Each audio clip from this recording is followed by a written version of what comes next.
У эфіры рацыя вітаю і запрашаю сёння з намі гісторык і аналітык Александр Фрыдман. Добрый вечар. Добрый вечер, вітаю. Рацыя.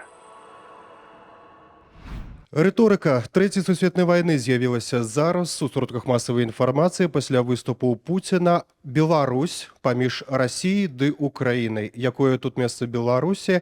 Ну, разумела, калі ідуць такія пагрозы, ставіцца да іх трэба сур'ёзна. Мы не можам себе дазволіць проста не звяртаць на гэту ўвагу, бо зараз на кану і лёс Беларусі, лёс Украіны відавочна, канечне, перш за ўсё лёс Еўропы і, магчыма, лёс свету. Таму ставіцца да гэтай рыторыкі трэба, канечне, сур'ёзна, паколькі Беларусь прыфрантавая дзяржава знаходзіцца на баку Расіі, падтрымлівае Расію, то, канечне, усе гэтыя падзеі тычацца і Беларусі. Мне падаецца, што тыя людзі, якія жывуць у Беларусі, яны дакладна разумеюць сітуацыю, яны проста імкнуцца, шмат хто імкнецца, канешне, не ўсе, шмат хто імкнецца гэтую сітуацыю, вельмі непрыемную сітуацыю ад сябе адагнаць. Бо калі ты прыфрантавая дзяржава, ты разумееш, што адбываецца на Ўкраіне, ты бачыш, якім чынам Расія вядзе гэтую вайну, ты дакладна ведаеш, на якім баку стаіць рэжым Лукашэнкі. Ты ведаеш, што рэжым Лукашэнкі ўжо зрабіў для Расіі і, напэўна, будзе рабіць і ў далейшым. Ты бачыш, што ўжо замесныя войскі знаходзяцца на тэрыторыі Расіі, дапамагаюць расіянам. Я маю на ўвазе Паўночную Карэю. Ну, у такіх умовах, прынамсі, трэба лічыцца з тым, што вайна можа перакінуцца на тэрыторыю Беларусі. Гэта першы сцэнарый. Ну і другі сцэнарый – гэта тое, што беларускія войскі будуць ужыты Расіі ў гэтай вайне. Так што пакуль гэтага не атрымала, пакуль да гэтага справа не дайшла, і гэта, ну, сапраўдны цуд для Беларусі, калі паглядзець на знешнепалітычны кантэкст, але зноў жа сітуацыя вельмі хісткая, яна можна змяніцца ў любы момант. Вось гэта першы сцэнарый. Як ён для Беларусі можа развівацца, бо дастаткова небяспечна? Калі будзе выкарыстана, прынамсі, тэрыторыя Беларусі для удараў па тэрыторыі Украіны гэтым разам, калі паўторыцца падзеі 22-го года, трэба чакаць, што Украіна гэтым разам адкажа. Калі беларускія войскі будуць выкарыстаны ў вайне альбо на тэрыторыі Расіі, у той жа Курскай вобласці, пры непрысырыяльным становішчы, альбо ізноў жа на тэрыторыі Украіны, будуць страты, будуць вельмі сур'ёзныя страты з беларускага боку. Гэтыя два моманты трэба ўлічваць, але я б яшчэ ўлічваў яшчэ адзін момант. Калі мы паглядзім на розную кшталту аналітыку, заходнюю аналітыку, заходніх спецслужбаў, якая друкавалася на пачатку гэтага году, то там часта былі сцэнарыі розных правакацый з боку Расіі супраць краінаў НАТО. Гэта можа быць перасячэнне мяжы, гэта можа быць парушэнне паветранай прасторы, гэта могуць быць нават нейкія тэракты на тэрыторыі заходніх краінаў, гэта могуць быць нават захопы тэрыторыяў ад розных краінаў. У такім кантэксце, канешне, мы не можам выключаць, што Расія, калі яна пойдзе на такое абвастрэнне, а пакуль мы бачым, што Расія ідзе на абвастрэнне, яна можа якім чынам выкарыстаць і Беларусь, і каб проста мінімізировать для сябе рызыкі, каб потым сказаць, гэта былі не мы, калі што, гэта быў Лукашенко. Гаспадар Александр, можам трошку спазніцца на гэтым тэзісе, так, што ўвязанне Беларусі ў вайну можа нашкодзіць Александру Лукашенко. Якім чынам, па якім сцэнарыі, і ці гэта больш нашкодзіць Александру Лукашенко, ці таксама беларусам, якія ўнутры Беларусі сёння? Калі паглядзець на Беларусь спачатку, а потым ужо на рэжым Лукашенко, конечно, для Беларусі гэта будзе жахліва. Калі вайна будзе ісці на тэрыторыі Беларусі, акрамя таго, мы бачым, якім чынам гэтая вайна вядзецца і на тэрыторыі Украіны, і сёння на тэрыторыі Курскай вобласці, ўжо на тэрыторыі Расіі. Гэта жорсткія, крывавыя сутыкненні, гэта разбурэнне цывільнай інфраструктуры, гэта вельмі значныя страты сярод грамадзянскага насельніцтва, гэта выкарыстанне рознай зброі. Калі мы ўявім сабе такой сцэнарый, што гэта будзе адбывацца на тэрыторыі Беларусі, гэта ўжо жахліва. Гэта жахліва для Беларусі, акрамя таго, чалавечае жыцці. Людзі і грамадзянскае насельніцтва, канешне, і вайскоўцы, якія могуць быць кінуты ў пекла гэтай вайны. Гэта будзе жахлівая трагедыя. Напэўна, гэта будзе найбольшая трагедыя для Беларусі пасля 86-го году, я маю на ўвазе Чарнобыль, а магчыма і найвялікшая катастрофа для Беларусі з моманта заканчэння другой сусветнай вайны. Што тычыцца рэжыма Лукашэнкі? Конечно, канешне, вось такая вайна на ўласнай тэрыторыі гэта не тое, што чаго жадае Лукашенко. Гэта сур'ёзныя страты і гэта таксама дэстабілізацыя, магчымая дэстабілізацыя рэжыму. Усё ж такі мы ўсе памятаем 20-й год і пакуль вельмі цяжка адказаць на пытанне, як могуць беларусы адрэагаваць на тое, калі баявыя дзеянні будуць на тэрыторыі Беларусі, альбо беларускія вайскоўцы будуць удзельнічаць у вайне. Тыя сацыялагічныя пытанні, якія мы маем, незалежныя сацыялагічныя пытанні, пры ўсёй іх метадалагічнай складанасці і супярэчлівасці, ну, яны паказваюць, што беларусы не жадаюць гэтую вайны, беларусы не разглядаюць гэтую вайну як сваю, і беларусы не жадаюць якімсьці чынам удзельнічаць у гэтай вайне. А гэта значыць, што калі Лукашенко ўсё ж такі ўцягне Беларусь у гэтую вайну, гэта можа прывесці да дэстабілізацыі ягонага рэжыма, і он гэта відавочна не жадае. У своих социальных сетках вы пишете, что Путин должно 2 разы писал так про то, что Россия ужила уже новый вид узброения супраць Украины. Так само пригадывается вот эта история с Захаровой, якой нібыта позвонили и попросили не комментовать гэта. Як вы лічыце, гэта можа таксама зноўку можна разглядаць такі сцэнар гульні з захадам запалохвання, ці ўсё ж такі у Крамлі прынялі вось гэта рашэнне менавіта на эскалацыю? Вектор на эскалацыю ён там вызначаны, яны пакуль абралі тактыку такой кантраляванай эскалацыі. І ў кантраляванай эскалацыі выкарыстоўваюцца ўсё новыя і новыя зброі, ідуць новыя правакацыйныя крокі, але яны імкнуцца пакуль сітуацыю кантраляваць і спадзяюцца, што гэты кантроль захаваецца, што вось кшталтам пагрозаў яны здолеюць дасягнуць сваіх мэтаў, вымусяць захад спыніць падтрымку Украіны, альбо пайсці на патрабаванне Расіі, альбо знайсці нейкія кампрамісы з Расіяй. Логіка Расіі, яна ж зразумела, яны пагражаюць ужо з 22-го году, і гэтыя пагрозы асабліва не працуюць. Гэта ж вядомы феномен. Калі ты пагражаеш, а за тваімі пагрозамі нічога не ідзе, ну, на пэўным этапе тваі пагрозы перастануць успрымаць усур'ёз. І вось Расія, падаецца, гэтага моманта дасягнула. Былі іх ядзерныя пагрозы, не дасягнулі поспеху. Яны пагражалі ў адказ на тое, калі захад дазволіць выкарыстоўваць уласныя дальнабойныя ракеты для аперацый на тэрыторыі, уласна кажучы, Расійскай Федэрацыі.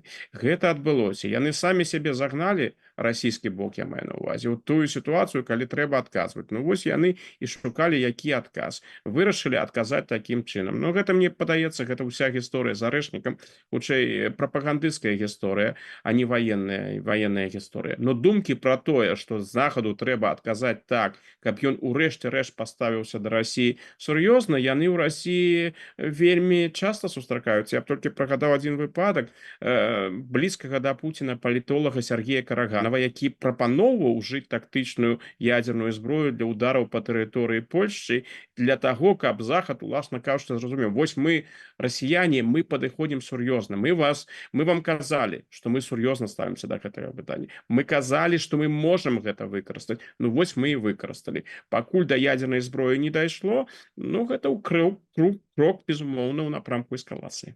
Ну, уласна кажучы, і захад таксама пайшоў на гэтую эскалацыю, каб паказаць Расіі, што захад таксама нешта можа. Захад імкнецца увогуле к сіметрычным адказам, калі ўвогуле гэтыя адказы можна шукаць сіметрычнымі. Чаму захад дазволіў Украіне гэта рабіць?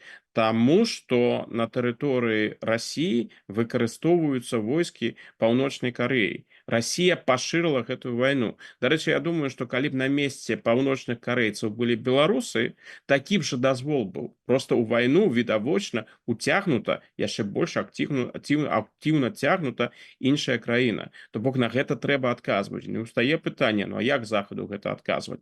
Украіна відавочна павінна змагацца, каб палепшыць яе шансы, вось далі згоду на выкарыстанне гэтай зброі. Як сёння падаецца, досыць абмежаваная. Пакуль, напрыклад, нейкія удары па тэрыторыі Масквы, Санкт-Петербурга і гэтак далей, гаворка не ідзе. Гаворка нават пакуль пра Крымскі мост не ідзе. Ну, прынамсі, Украіна не спрабавала атакаваць Крымскі мост гэтай зброі. А што робіць Расія? Расія ж ідзе, павышае стаўкі. То бок эскалацыя сыходзіць перш за ўсё з боку Расіі, а захад хутчэй за ўсё на гэтую эскалацыю адказвае. Удакладніце, калі ласка, захад мог бы даць гэту згоду, калі беларускія войскі ўвязаліся ў канфлікт? Я думаю, што калі б беларускія войскі сапраўды ўвязаліся ў гэты канфлікт, і на тэрыторыі Курскай вобласці мы зараз мелі б не паўночных карэйцаў, а беларусаў, думаю, што ў гэтым выпадку захад бы даў бы згоду і на ўжыванне гэтых ракетаў для ўдараў па тэрыторыі Расіі, і, магчыма, устала б іншае пытанне для ўдараў па тэрыторыі Беларусі. Тут бы я гэта таксама не выключаў. Мне цяжка сабе ўявіць, што Украіна прамаўчала бы, калі б рэжым Лукашэнкі павысіў бы стаўкі і больш актыўна стаў бы ўдзельнічаць у вайне. Магчыма, яны б не сталі выкарыстоўваць гэтыя ракеты для ўдараў для тэрыторыі Беларусі, бо ўсё ж такі яны дакладна разумеюць, хто для іх галоўны вораг, а не і з кім яны змагаюцца перш за ўсё.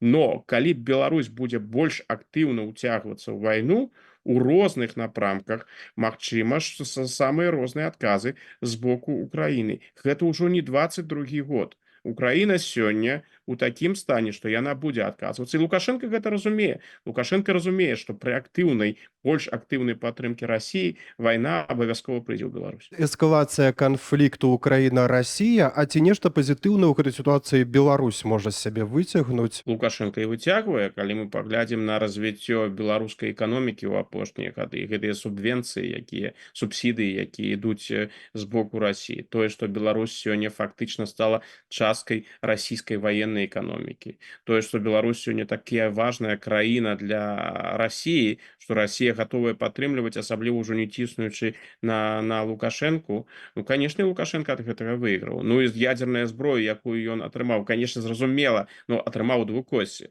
Зразумела, што тая расійская ядерная зброя, якая на тэрыторыі Беларусі ёсць, яна кантралюецца Расійскай Федэрацыяй.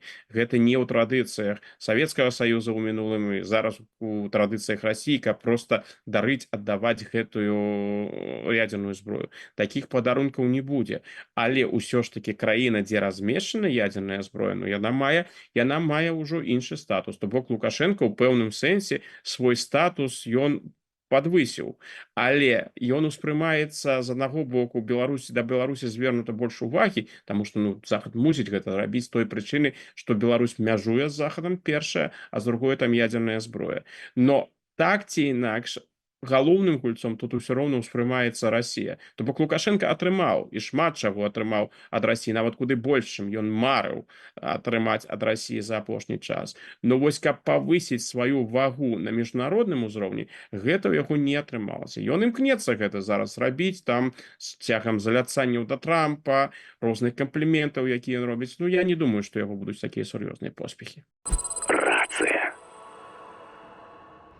Вось закранулі мы пытанне ядзернай зброі. Так, Белпол акурат выступіў з расследаваннем, што нібыта не мае на тэрыторыі Беларусі, толькі інфраструктура будуецца. Нейкім чынам каротенька можна гэта пракаментаваць? Бо вядома справа, што можа з'явіцца ў любы момант, але нібыта Белпол кажа, што не мае яе зараз. Мне цяжка тут насамрэч сказаць. Я думаю, ізноў жа заходнія выведкі шчыльна працуюць над гэтым пытаннем. Яны павінны гэта ведаць, бо і рашэнні прымаюцца, зыходзячы з таго, ёсць яна ці не. І ў прынцыпе, канешне, калі будуецца інфраструктура, яна можа там з'явіцца. То бок гэта не такое прынцыповае пытанне. Зразумела, што Лукашенко прывёз гэтую ядерную зброю, магчыма, прывёз гэтую ядерную зброю, жадае, каб яна была на тэрыторыі Беларусі не для таго, што ён хоча скарыстацца ёй. Не, гэта ж элемент шантажу, гэта элемент ціску. Для гэтага яна і выкарыстоўваецца. Пытанне, што там ёсць насамрэч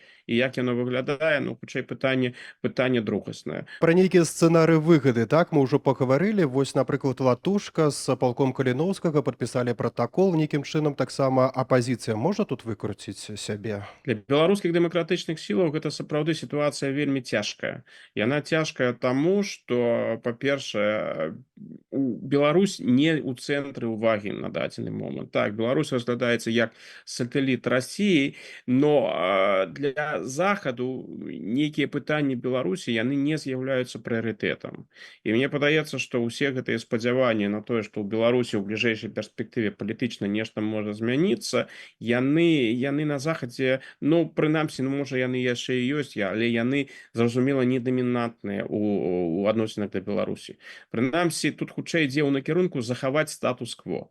ну, чтобы ситуация не змянілася, бо калі сапраўды яшчэ і ў Беларусі будзе вайна, а гэта значыцца, што яшчэ бліжэй да межаў Еўразвяза і да межаў НАТО, ну гэта вельмі непрыемна з пункта гледжання НАТО. Той статус-кво, які зараз ёсць, ён таксама не падабаецца, і Лукашенко відавочна не падабаецца захаду, але гэта не горшае, што магло быць у выпадку Беларусі. І ў такіх абставінах магчымасці беларускіх дэмакратычных сілаў атрымаць падтрымку, ну, яны абмежаваны. І мы бачым, што з 2022 года сітуацыя для дэмакратычных сілаў, мягка кажучы, не палепшылася. Ну так, і няма сілы, каб пераламіць гэту сітуацыю, нейкім чынам направіць, бо яна ўжо якая ёсць.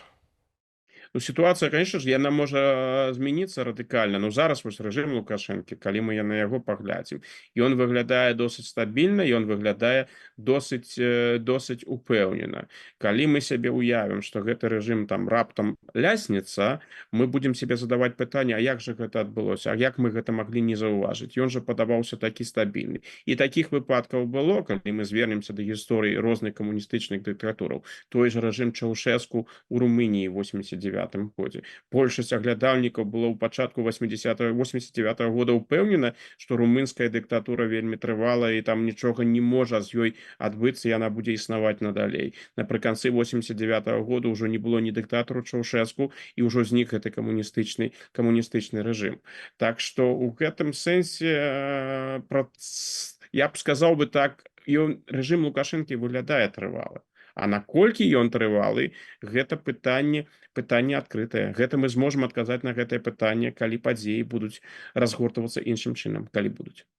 Спадар Александр, напрыканцы таксама вельмі важная, мне здаецца, тэма, паколькі ў Лукашенка з'явілася рыторыка пра тое, што вось калі Захад і Расія будуць вырашаць сітуацыю ва ўкраіне, то абавязкова яны не ўлічаць інтарэсаў Беларусі. У апазіцыі дакладна такая ж рыторыка, што інтарэсы Беларусі ніхто не будзе ўлічваць. І Лукашенка зноўку хоча быць пасярэднікам, так, у перамовах паміж Расіяй і Украінах, як это было Менск-1, Менск-2 і так далей. Вось гэтыя яго сцэнары, вось гэтая яго фантазія, наколькі яны зараз магчымыя вось у той кропцы, у якой мы зараз знаходзімся ўсе. Лукашенко з задавальненнем звяртаецца да прыемных сцэнарыяў. 2015 год, Мінск, перамовы, прыезд Ангелы Меркель, Франсуа Аланда, Лукашенко, які там мільгаў, потым гуляў ролю міратворца. Ну, гэта яму вельмі прыемна. Ён хацеў бы паўтора ў тым ці іншым выглядзе. Калі не ў Мінску, дык прынамсі з яго удзелам. Нелёгкая задача. Думаю, што Расійская Федэрацыя будзе імкнуцца рабіць усё, каб Лукашенко ў гэтых перамовах удзельнічаў, бо гэта, так бы мовіць, яшчэ адзін дадатковы голас на карысць Расійскай Федэрацыі. І тут з Расіі, я думаю, праблемаў у Лукашэнкі не будзе. Яны будуць зрабіць усё, каб яго запрашаць. Іншае пытанне тут Захад. Наколькі Захад згадзіцца гэта зрабіць? Наколькі гэта можа быць такім кампрамісным крокам? Ці будзе гэта такім рэверансам з боку Захада, калі будуць увогуле перамовы? Рэверансам з боку Захада ў бок Расійскай Федэрацыі і Кітая по прынцыпу, ну добра, вось гэта ваш сатэліт, мы яго таксама гатовыя запрасіць. Так што Лукашенко будзе імкнуцца рабіць усё, шансы пэўныя ў яго ёсць, але ўсё залежыць ад таго, у якіх умовах і калі будуць праходзіць гэтыя перамовы. Магчымы і іншы варыянт, што Захад можа сказаць у гэтым выпадку, ну добра, Расія хоча, каб быў Лукашенко, а мы жадаем, каб у перамовах таксама удзельнічалі прадстаўнікі дэмакратычных сілаў, прадстаўнікі дэмакратычнай Беларусі. То бок сітуацыя для Лукашэнкі можа скласціся і досыць непрыемна. Ён мусіць вырашаць для сябе тады пытанне, ці будзе ён удзельнічаць у такім фармаце. Напрыканцы літаральна Трэцяя сусветная пачалася, ці не вельмі гэта моцнае выказванне, неяк страшнавата. Гэта выказванне робіцца ў пэўным кантэксце. Зразумела, генерал Залужны хоча прыцягнуць увагу і да сябе, і да сітуацыі ва ўкраіне, каб нарэшце ўрэшце на Захадзе зразумелі, наколькі сур'ёзныя падзеі. Я б не выключаў, што пачалася Трэцяя сусветная, але ўсё ж такі спадзяюся, што ў гэтым разам генерал Залужны памыляецца. Дзякую вам вялікі за размову. Нагадаю, гісторык і палітолог Александр Фрідман быў разам з намі. Беларуская радыё «Рацыя». Добрага вечара.